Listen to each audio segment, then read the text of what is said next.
Hi, this is Sean O'Dowd. I'm a senior analyst with Financial Insights Global Capital Markets Group, and today I wanted to touch on some of the findings from a recent survey that we had done.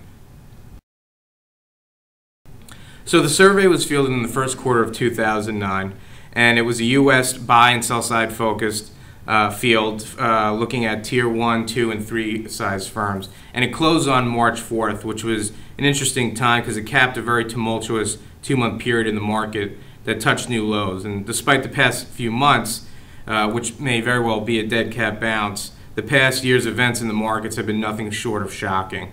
And this has led to an unprecedented need for capital markets firms to reevaluate their business models, the market landscape, and their future. So these firms realize this, but how are they planning on actually transforming their businesses as they look past the current crisis? So the goal of this study was actually to answer that how.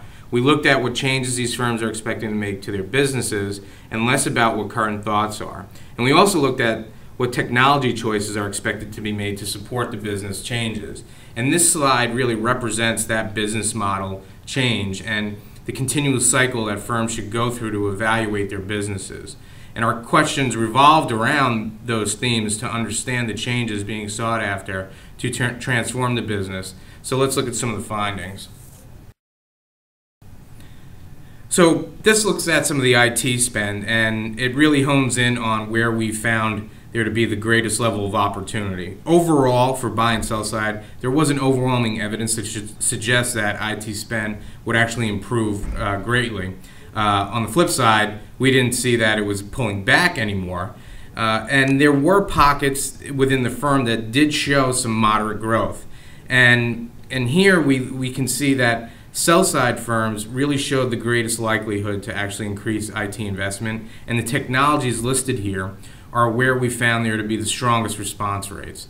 So compliance, increasing consistency and accuracy of customer data, and security were far and away the three technologies that sell-side firms responded as increasing the most over the next 6 to 9 months.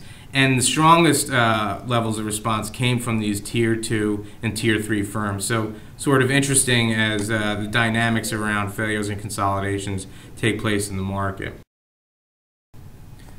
So thanks for listening to this blog, and there's a lot more detail and interesting findings that you can see in the white paper by clicking on the Sybase logo. Thanks.